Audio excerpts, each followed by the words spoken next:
Welcome back to the ExEm podcast. Here is your host, licensed mental health therapist Matthew Knabe. 2020. What the heck? If hindsight is 2020, well then I'm not looking back. Today I want to share a vision and an idea that is really about caring for our congregation and people in our communities. There is not one person that has not been impacted in some way by what took place over the past year. We have COVID, racial issues, issues around masks or not to wear masks, the election. Many of us have been wounded by what has transpired in this last year. Today I want to share something that my church is doing to address these topics. My guest today is a very, very special friend to me and someone I literally follow, my pastor. Welcome to the ExEm podcast, Pastor Rick McKee. Well, Pastor Rick, thank you so much for being here today. Tell us a little bit about yourself. Glad to, Matt. But first, let me thank you. Really grateful to join you on your podcast. And I've listened to many of them. And man, you're doing a great job, brother. Thank you. You're welcome. Well, as you well know, I am one of the pastors at Redemption Chapel. I'm joined by two other great pastors in leading that ministry. And that's what I do. Nice.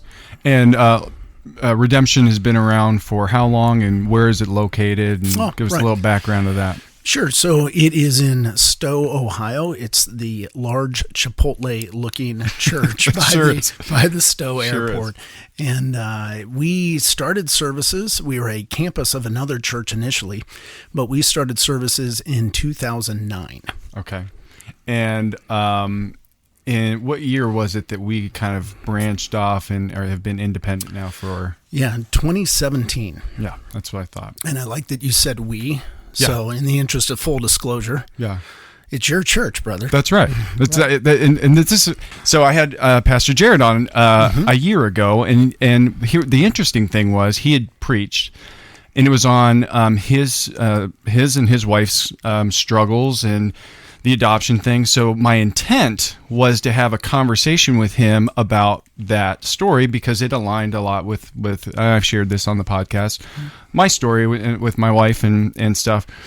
The funny thing is the world decided to shut down almost immediately that week. So we had the podcast scheduled and then how we could have that conversation but not talk about, by the way, the world just went into a pandemic. Mm-hmm.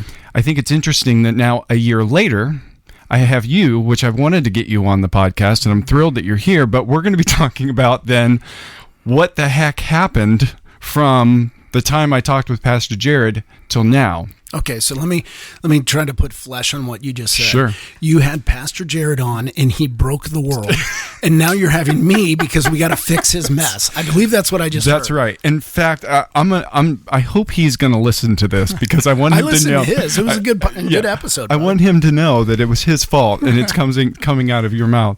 So the reason I want to have a conversation with you today is at our church we have decided to do a series, and I want you to kind of talk about the beginning stages and where this idea came from, and then me being a part of this series that we're doing, I'd like to just have a dialogue about what we're doing topically, who we're trying to reach with this, and some of those things. But if you could talk a little bit about the beginning of this idea. Sure, the genesis. How did we get here? Yeah.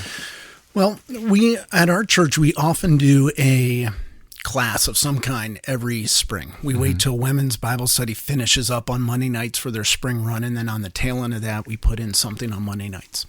Typically, it's been a class for marriages or parenting or something like that. This go round, of course, we didn't do one last spring. You might have figured that out, right? And why? Because of Jared. It's his fault. I think we covered that. But that's right. Anyway, so we didn't do one last spring. But coming into this spring, we were like, hey, I think we can start up and do another class. And what would that be like? And as we initially started, I sat down with my two associate pastors. And as we were kicking that around, we felt like we wanted to do something to help people coming out of COVID. Because 2020 was just brutal. Yeah. You know, it wasn't just coming out of COVID, right? I mean, certainly the pandemic, and we can build a pile there. Right. As far as all the things that were hard. from schools shutting down, and that changed parenting a lot and marriages. I think as you and I talked, I think you said the line that nobody's the same. Yeah. Right? That everybody was impacted. Everybody changed in some way. Yeah. Some for the good. Mm-hmm. But it's not all negative. I mean, there's definitely some for the good, but especially marriages. And I think that's what I was specifically talking about. Whatever your marriage looked like in 2019, it probably didn't look the same coming into 2021. Well, and in some ways, the pandemic and that whole season, sometimes it hurt the marriage. Sometimes I think we shared notes and said sometimes it just revealed a pain that was already in the marriage. That's right. Yep. Exposed it and brought it to the light. So there were marriage struggles, there were parenting struggles. I mean, kids who were on lockdown, it was unhealthy for them and hard for them. And so you're dealing with that. And then there's all the fighting over masks and distancing and how bad is this and what should the government do? What shouldn't they do? And all that. And did we have an election last year? Yeah, exactly. To bring us all back together, we had an election cycle. It's weird. And then there's the whole George Floyd thing. So all the racial tensions that once again, not for the first time, but once again spilled out. And the whole thing was just a powder keg throughout the year and very tense and very fearful. And so we said, man, what if we did something to address that, to help our people and anyone else from the community or surrounding churches that wants to come, but to help our people process well.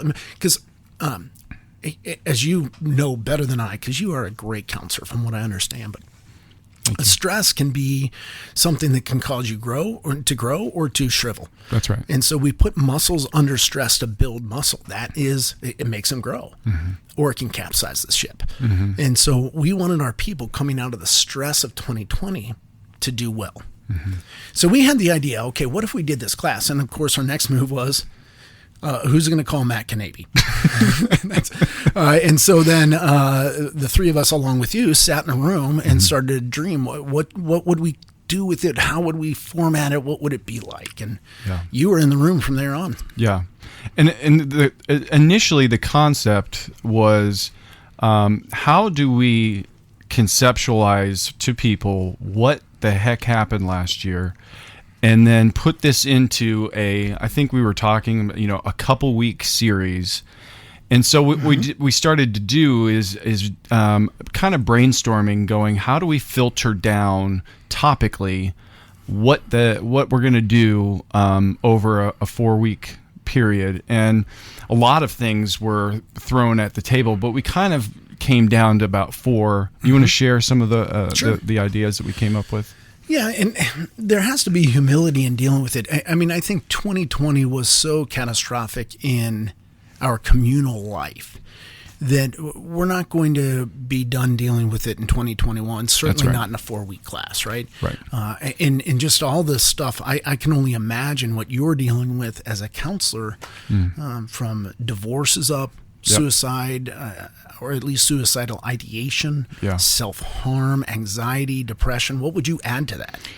I mean, I think all the things. I mean, addiction, we saw skyrocket last year. As you had mentioned, I've been working over the past year with doing marriage counseling with families that have been married for 30, 40 years. Yeah. And they're getting divorced now because things like you had said showed up last year. And I believe even in my marriage, it's like we always have to work on it, but when you're spending that much time together, like I'm working still 100% from home, and that makes it tough because there's sorry, Amy. That's right. She is ready for me to go back to the office. There's no question. So I think a lot of those things, we're up. We're seeing now, and I've mentioned this kind of before, and different variations of OCD because we were put into a situation last year where it's like, be separate, wash your hands 1,000 times a day,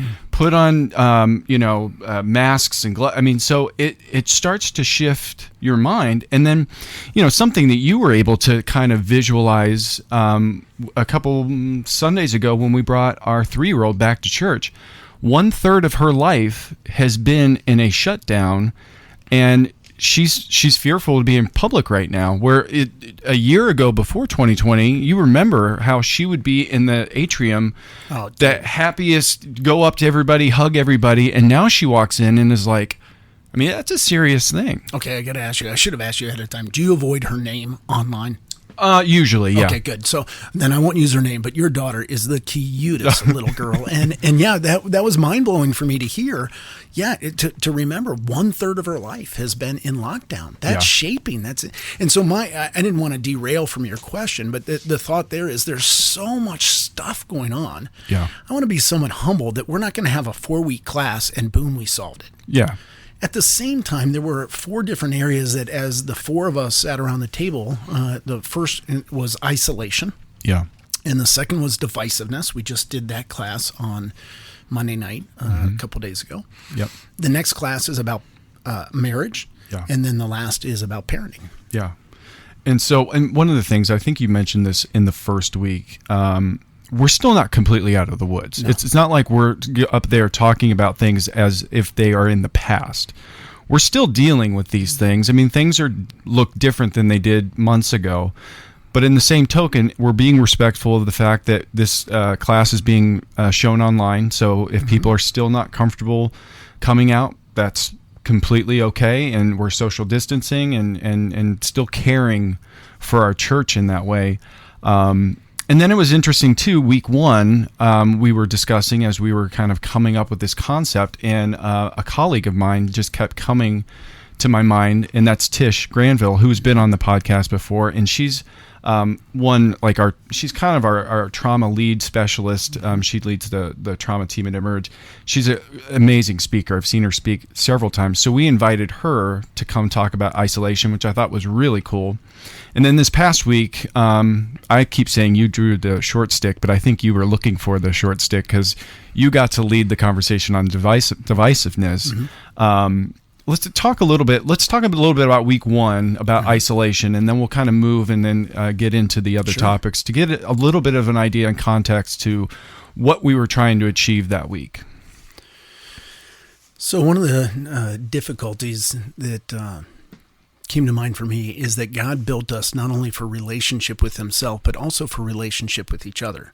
That as he put Adam in the garden, I mean, remember, God said, it is good, it is good, it is good, and the first time he said, it is not good for the man to be alone. So we're made for community, and certainly as we go into a lockdown, or even when we came out of the lockdown, but still there's masks, which build barriers. There's 6 feet, which is a distance. And so there's all this stuff that removes us from community, the typical things we would do for community. I mean, that was one of the odd things where all this stress went up in 2020.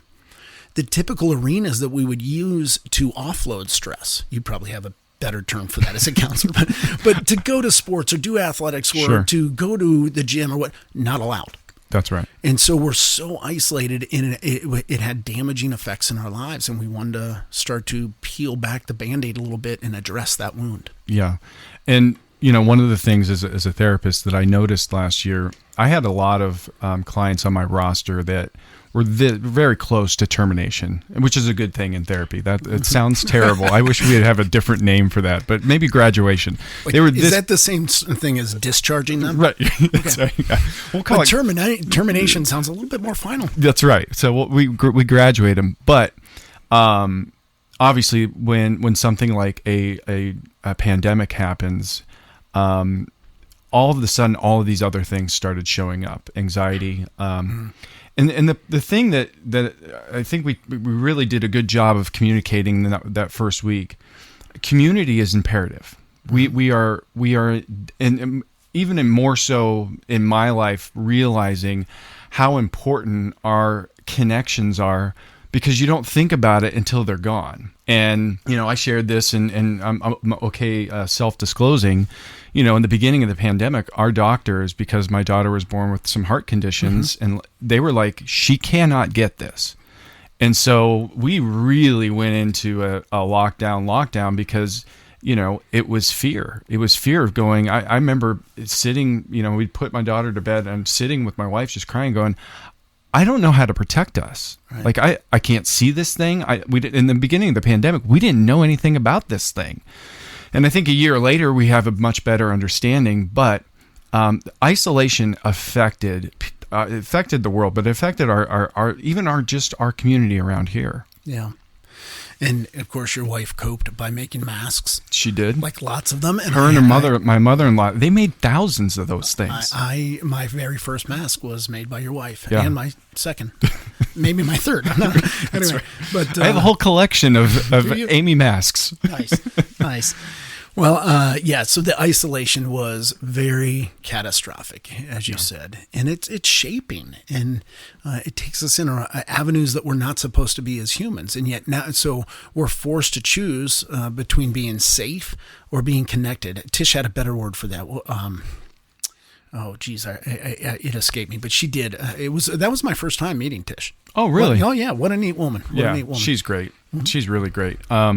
So then moving forward, we started this week's Take a Breath. Did we mention that it was called Take a Breath? No, we didn't. We probably should talk about that because I think it's a really cool concept. Sure. All right. So I wanted to call the class 2020. What the? And my staff's pretty much, I think you three guys in the room are like, Rick, we can't do that. We can't do that. That's a bad idea. Right. So we ended up on Take a Breath. And in part, it's a little bit of play on words because one of the things that became suspect is breathing. That's right. And breathing out and breathing on people. And so we started to inhibit our breathing, which you kind of need to breathe. That's right. But of course, another angle to it you brought in as a therapist is that, from what I understood from you, that as people are sometimes in counseling, they get worked up. You will often say, "Take a breath." Take a breath. Yeah, let's take a moment and notice your breathing. And what I was explaining to you when we were coming up with that concept for the title. Within everything that we do therapeutically, oftentimes it starts with let's think about our breathing. And what happens is when you think about breathing, it brings the brain back to homeostasis. So it's a good starting point. And for us to have this series that we're doing, it's a good starting point to go, you know what? Let's just take a breath, take a moment, and reflect and go, okay. 2020 was tough. Mm-hmm. Let's take a breath and decompress for a minute. And now let's talk about what we need to do moving forward and things to think about the ways we've been affected by this last year, which moves us then out of like COVID talk. We moved into this week about another issue that you kind of mentioned earlier that happened last year, and that was divisiveness. Yeah. And that came in storms of other situations, including the pandemic, but there was several other issues that came up last year. Yeah, and we've mentioned most of them already, I think, from disagreements over the severity of the pandemic or how we should respond or the effectiveness of this, that, or the other thing, as well as racial issues. And then there was an election cycle and a brutal one. Just throw that in there. Oh, my goodness. So you stir all those together, and that was a very divisive year. Yeah. And some of the effect is social media. Mm-hmm. And so one of the things I said back on Monday is if this terrible, terrible year happened in 2002 instead of 2020, it might have played out, as far as divisiveness goes, it might have played out very differently because we didn't have social media back then. Right. And social media allows us to take people and turn them into pixels or into profiles, and we demonize them and we dehumanize them and we react to them in a way that is just, it's not helpful for our souls and it's not helpful for them. And so it just apparently we can just cancel people now. That's a thing. That's something I never in a million years would have thought would have happened to it. Whether you agree with somebody or not, we are literally canceling people. Oh, man. If I had like a penny or, you know what, just give me half a penny for every unfriending that happened on Facebook in the last year, I'd be a rich man. That's right. That's right. And, for you so that you're my pastor, obviously we talked about that. I've been praying for you over the past year. Thank you, brother. And our pastoral team. As a mental health therapist, I've been working with pastors over the last year, and my heart breaks for pastors who have had a call to the ministry, but last year were like, you know what, I didn't sign up for this. I don't want to be no matter what I do, 50% of my congregation is going to be mad at me. Yes. And I've had, I would say, at least a half dozen, maybe more, pastors saying, I'm ready to walk. And that to me, in the terms of divisiveness, culturally we can say that, but in the church, we got hit hard. Yeah, it was a brutal year.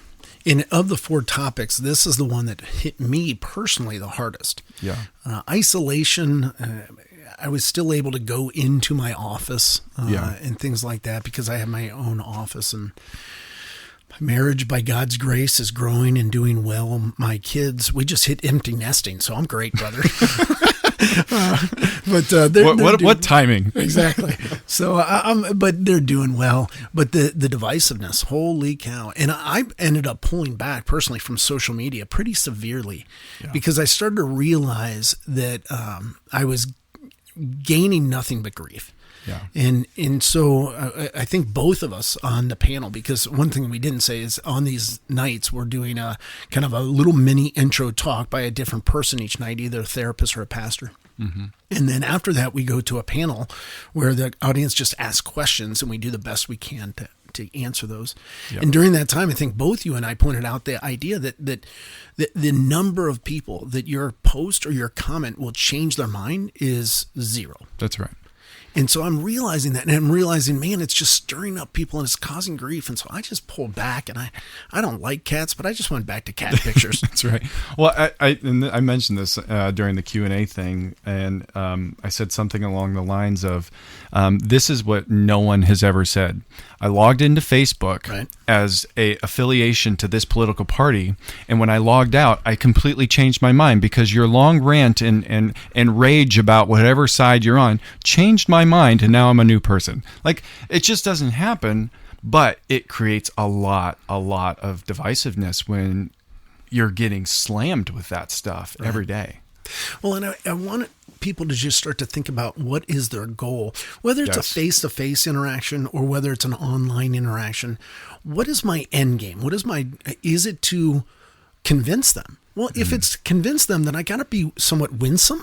I have to be use some interpersonal maturity, but that's not what I see happening in memes and gotcha moments. And what I really want to do is I want to decimate you and I want to rub your nose in and I want to destroy you. Well, that's not going to winsomely convince anyone. Right. And so maybe I want to winsomely convince, but maybe I just want to love a person. Maybe I want to listen. Maybe I want to engage with them and start to take some of the heat out of the atmosphere, not to inject more heat into the atmosphere. Yeah. One of the things that I've kind of been sitting with since Monday, and you and I kind of took 2 different looks at the question, but I felt like, because Austin fields the questions, they're able to text the questions in, he gets them, and therefore people who are at home, they can ask questions. You don't have to be in the audience. But I felt like I heard a lot of is it right to this? Is it right? Can you be a Christian and feel like this? And that was along several of the topics, but I heard that a lot. Like, is it right for me to feel this way as a Christian? Which I think is a very tough question. Oh, absolutely. I fielded the question a little bit from the political sense of going, our country was founded on political parties for a reason. And what I was hearing is people are asking, is it right, if you're a Christian, to vote in one of these ways? Oh, and that's one of the things I said, that you cannot be a good Christian and vote for blank, fill in the blank. And I heard both Trump and Biden. That's right. That kind of judgmental, right? Yeah. And I think that's a really big issue that the church has been dealing with, of going, am I right to do this? Now, I appreciate it because I think you brought some context to that too, going, if we're talking about issues of sin, then there is a right or wrong. But if we're talking about choices of affiliation, that's our right as a human being. And I don't think there's a scripture in there that says if you fall in line with this side or this side as far as voting goes, that doesn't make you a non-Christian. Sure. Is that fair to say? Oh, absolutely. And so you labeled it as as an affiliation. Right. Now, if I'm affiliating myself with the pedophile club, maybe we roll back into sin. You know, and if there is one of those clubs out there, we need to shut that down. Exactly. Well, see, there you went judgmental. I did go judgmental. I'm pedophilia. I'm always going to be judgmental. Fair enough. But that's the point. Like we would say that is clearly wrong. That's right. Now, when we go to Republican Democrat, there's not this clear break. And so we in our congregation, I'm keenly aware, we have both Republicans and Democrats. We have liberal and conservative. And it's a gorgeous, beautiful thing, because what happens is we say that Jesus is much more important. He's my king. I don't trust in a president or a candidate or a party. They are all human and they all have flaws in one way or the other. Yeah. The Bible is an equal opportunity offender. And so it's going to correct both sides at some point. And so we have people in our congregation who vote very differently, loving each other and worshiping alongside each other. And I love it. Yeah. I think it's really important. I don't know if you know the author Terry Wardle. Have you heard of Terry? I've heard his name, but I'm not very familiar with his work. He's great. He was a professor at Ashland. That's where I got my degree. Okay. And Terry, in one of his talks about I want to use his words correctly, but I think it's an exclusive church versus an inclusive church. And what his conversation, why I love redemption, and why we my wife and I go there. The church that Terry was talking about that is so commonly seen is if you look like each other and you act like each other and then you're in this square, this circle, then you're okay. You're in the church. The church that he describes that we need to have is one where there's a cross, and no matter where you're at, if you're facing and moving towards that's the church we need to be representing. And I think last year, the church, and I'm talking in general, really saw some of that, because if you don't wear a mask, or if you do wear a mask, or if you vote this way, or if you don't vote this way, or if you agree with this person, was very, very, I don't want to keep using the word divisive, but that's exactly what it is. Right. Yeah. And one of the things that was so hard, and I mentioned this during some of my opening comments on Monday, but one of the very hard things in my heart as a pastor over the last year has been to watch Christians be equally as divisive in the culture, where we are called to a higher thing. We've lost the big picture. We've lost the fact that we are called to a kingdom mission, to elevate Jesus, to love people, to lay down our lives, and to watch Christians be really cruel towards each other, to others, and towards their pastors. Yeah, it's so true, man. It's so true. So we've got 2 more weeks. We've done 2 weeks. The 2 topics we've just talked about are in the books. They're done. But we've got 2 more weeks. So let's talk a little bit about the remaining weeks that we have left. Sure. So this coming Monday, Pastor Jared will be addressing marriage at the beginning, and then there'll be a panel there. I think we will lack our counselor brother, but I'll be thinking about you on a beach, I promise. That's just cruel. But we have Leanna's another counselor with Free to Be. She'll be there. Great. And then the 4th week we will address parenting, and that is going to be you, brother. That is me talking. Which I'm really excited, 1, being a parent, but 2, not primarily, but a lot of my clients are either teens, young adults, or parents of teens. So over the past year, I mean, there's just been a lot of issues around those things. And we've kind of addressed a little bit about marriage. And I think you learned a lot about your marriage last year in a lot of different ways. Because, being married through a pandemic, you had to navigate things that we weren't having to do ever before, and making, each family. And one of the things that I think kind of ties in divisive in this too, but each family had to make up their own game plan. Like, what are we going to do? Like, are we Are we shutting down? Are we going to create a quarantine? Are we, all of these things? And the thing that I think was important, and I've shared this with clients and people, we have to respect everybody's position because everybody's got a different scenario. Some people may have elderly folks living at home that they're caring for. Right. Some people have, like myself, have children that have issues that could. Some people, they didn't have those things and they were able, but out of understanding that, I think we have to have grace for each other. Amen. Yeah, and that was so lacking. Yeah. Sadly, in so many corridors, and to be understanding. I mean, I love your little girl, and I've watched your guys' story and the scares you've had. Mm-hmm. Yeah, and so I've got to go. Okay, when my friends, the Canabes, are in lockdown. They're protecting their little. I understand. We've got people with children who are diabetics, and people with kids with Downs who could have more risk and all kinds of things. So I want to be understanding. Yeah. Now Shannon and I didn't have those kinds of things. So. But then what I don't want to do is presume that the other people who do act like us. That's exactly it. We can't presume that everybody should act like us. And whether it's about the pandemic or who you voted for or whatever, we have to understand everybody's coming from a perspective of going, these are the needs for myself and my family, and these are the things that we need to do that is best for us. And we respected. We had friends that were like, we don't think there is a pandemic. I mean, I respect that, and they were just living life as though nothing else happened. Dude, personally, I've never seen a COVID virus. Right, never.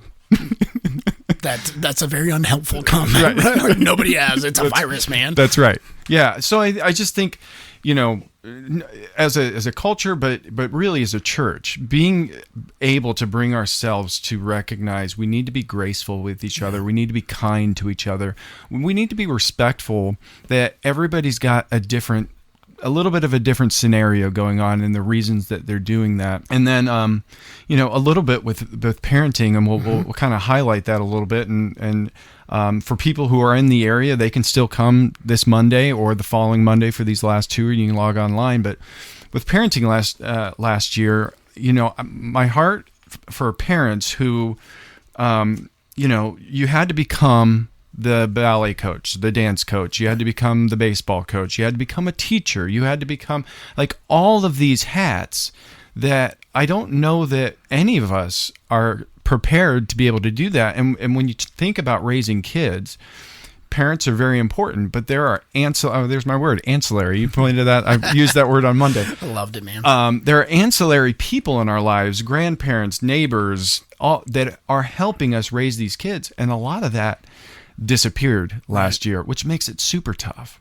Yeah, and we dealt with a more difficult end. So you're speaking from your lens, because you got this sweet little girl, but she's young. You need babysitters at times. That's right. So I'm at the other end of the spectrum, where my son's 21 and my daughter's 19, which means her senior high school year was that year. So her graduation, she's a dancer, beautiful dancer, and so her senior dance recital. Like all her senior competitions and all that stuff was gone. Yeah. And then she went off to college.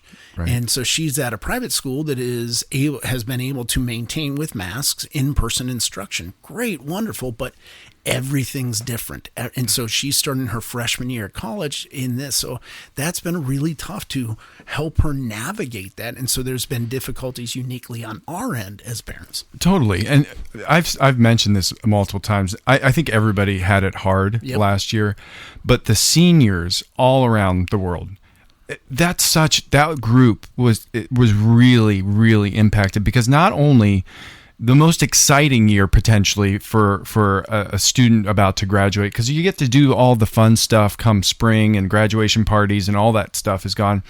Then most of them go off to college, which is one of the most exciting things you can do. And a lot of them had to start their freshman year either online, not going to campus. I mean, all kinds of different things. That group of people, I know a lot of people were affected, but in large, that was a tough break for a lot of those kids. For my daughter Madison, she because of contact tracing, she was going to be put on quarantine like a couple weeks before Thanksgiving. So then she would have come out, had one day of classes, and then come home because they came home early. So she just came home early. So a very short first freshman year semester for her. It was just different, man. It is different. And, I think, we'll get more into this when we actually do take a breath on parenting, but a lot of really bad habits for kids showed up last year. And can you give me an example? Like, what would one be? Video gaming. All right. It just shot through the roof. So you've got these young kids who are bored and parents are exhausted and they just wanted these kids to be entertained. I had clients that were video gaming 10 to 12 plus hours a day. Now, as a mental health therapist, that crushes your brain. Like, we think we have problems with ADD now. Wait till these kids come out of playing 10 to 12 hours a day, and then we ask them, hey, can you go sit in church for an hour? Or can you go, actually, now you're going to be in front of a screen for school. You're going to go back into school. It's going to be extremely difficult for these kids to readjust and be able to focus because their prefrontal cortex have just been pounded on with these video games, which these video games today are great, and but they get every one of your senses all the way through the roof. Does that make sense? Oh, just elevate them and jack them up. Yeah. I need you to talk to my son about this. But anyway, that's he's actually 21, and he's at a point where I think I mentioned in a sermon recently where he realizes, wow, you were pushing me not to have a small screen life, and I get that now. That's exactly right. So that's a good thing. But one of the things you said there, Matt, that I think is instructive is I said with humility, a 4-week class isn't going to solve it. Yeah. But this is the ramifications on some of our kids. I think it's going to take us decades to sort some of this stuff out. Yeah, I absolutely agree with you. I think it'll be interesting in 2024 to start seeing the ripple effects of these things, because like we talked about earlier, we're not out of the woods yet, and I don't know how long that will be, but we're going to see a ripple effect. And the thing I keep sharing with people, from my perspective, there's going to be some great things that come out of this. Sure. There were things last year that people were forced to be creative. We had to think differently about things, and some great ingenuity is going to come out of that. There also are going to be some really, really bad things and that come out of that. And so it'll be interesting to see what happens. The thing that I wanted us to really express today is, one, the reason that we wanted to present this series to the church is we just care about our people. Yeah. We care about our congregation, and we know so many people struggled last year. What can we do to just provide something for them to be able to go, oh, I can take a breath. Let's talk about this. Because really, it's about starting the conversation and being able to go, you know what? Isolation was a real thing last year. Let's talk about it.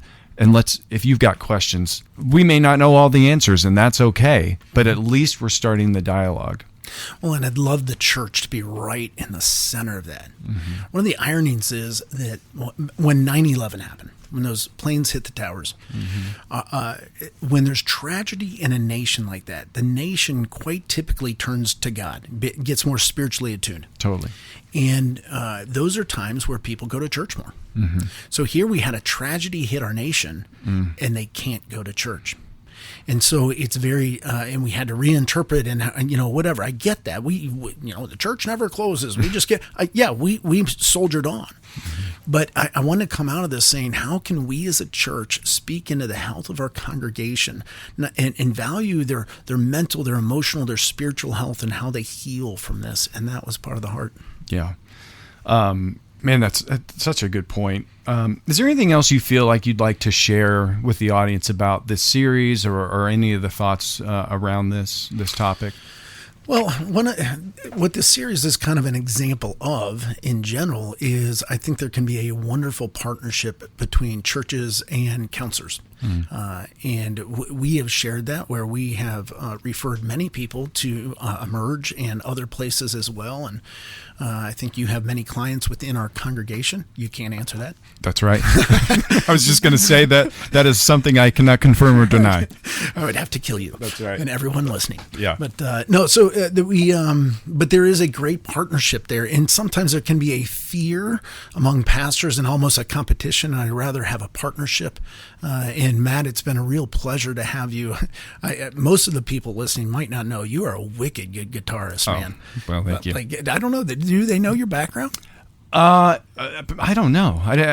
Maybe someday I'll do a podcast on my life, because people you should. You got a story, brother. I do. That I'm fearful that my clients will be like, "Wait a minute, that's my therapist." Like, well, and that's the odd thing. So when people go to Redemption Chapel first, they know you as Matt, that wicked good guitarist up on stage, and then they go to Emerge and get a counselor, and it's like, "Hey, this is that guitarist guy." Like, and then you got Emerge clients who come to Redemption are like, "He plays guitar." Yeah, like it goes the other way. I've gotten a lot of that. They're like, I've had people when I was working out of the office come up to me and be like, "Are you that guy that like really gets into worship and plays guitar?" And I'm like, "Do you want me to be that guy, or do you think it's a bad idea that I'm that guy?" Because now I'm wearing a shirt and tie or whatever. But I think it's an awesome thing, man. But anyway, my point in that was that's one way you serve at our church. Another way you serve, I think you guys lead a community group. we do. But also, Which we started in the middle of a pandemic with a group of people who just came out of Redemption 101 that we'd never met before, it's been awesome. It has been an awesome experience. We pivoted, and it was like all Zoom and all that, and good for you and Amy. That's awesome. Yeah. Another way you serve at our church is, of course, blessing us with your counseling expertise. That doesn't mean you have an office in our church and are seeing clients for free. That's not it. But but like helping us craft and run this class as a huge blessing.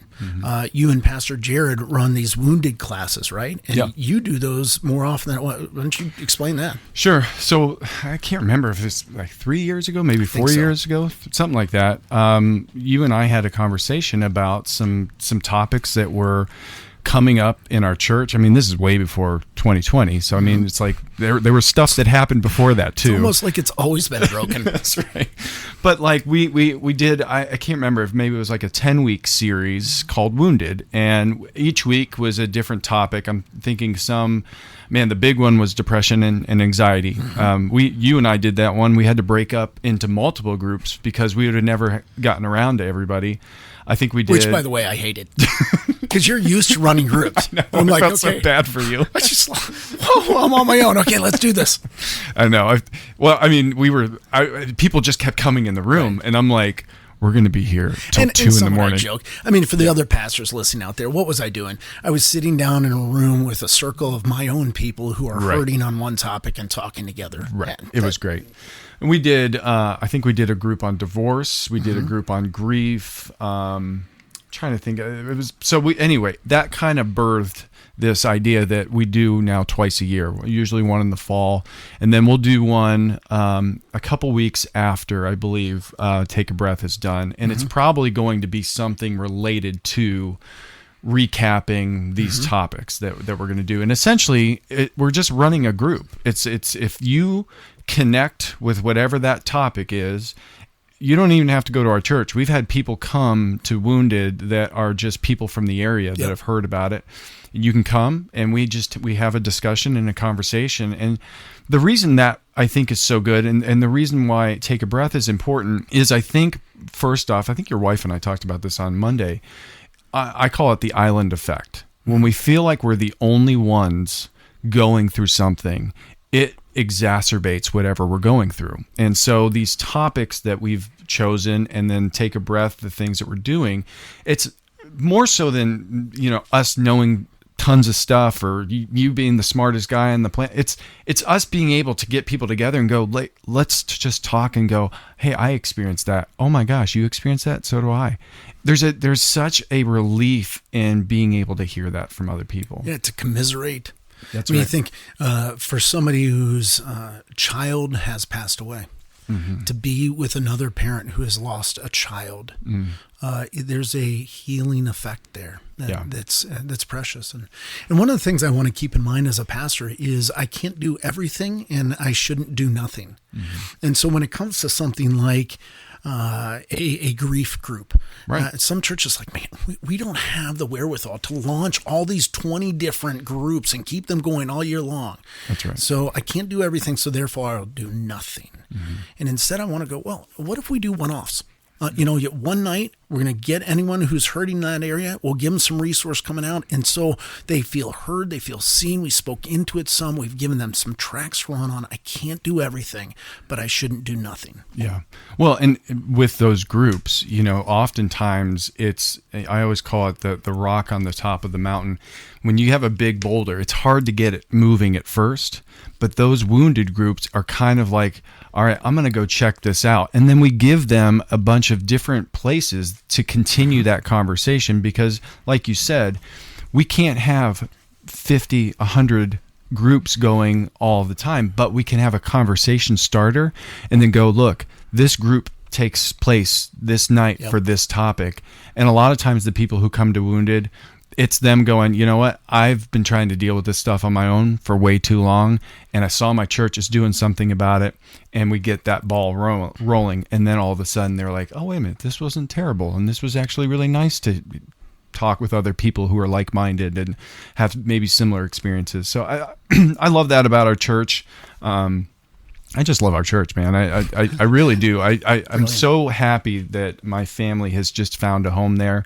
And I want to tell you, I appreciate you so much. And I love the fact that I feel so confident in submitting to you and your teaching. And I think it's so important in leadership that, one, I respect you, but I like you. It's just a weird thing to say. It's like I really enjoy hanging out with my pastor, which is awesome. I appreciate you so much doing this podcast and doing what you do for our church. And this Take a Breath series, I think, has just been really cool. Hopefully it influences some people. Maybe some pastors out there are going, hey, that's a great idea. Maybe I should do something for my church like that.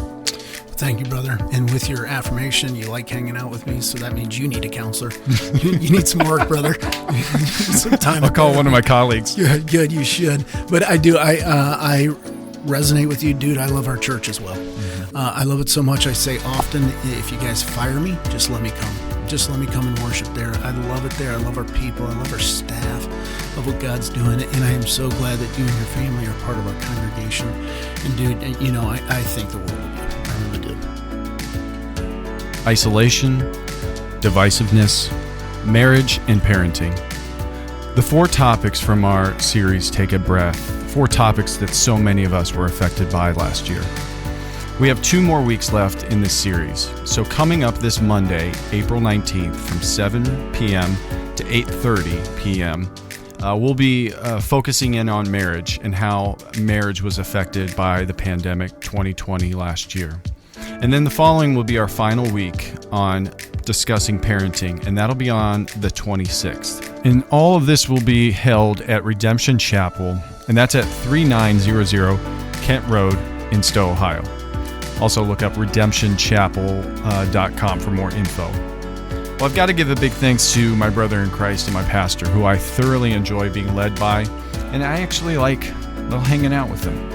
Pastor Rick McKee, thank you so much, sir, for all that you do for our church, our community, and specifically for me and my family. We also mentioned in this podcast a series called Wounded, so check out the Redemption Chapel website as well, because we soon will be posting our next topic and the time that group will be meeting. We appreciate you listening to this podcast. I'm very, very excited about a series we are in the beginning stages of just planning now that you will hear more about in the upcoming weeks. So be on the lookout for a series that I think is going to be really, really great for the ExEm podcast. Please check out emerge.org for more info on our ministry. Share, like, and please give us a comment on these episodes if you have a moment. Well, until next time, or when our Savior comes, God bless.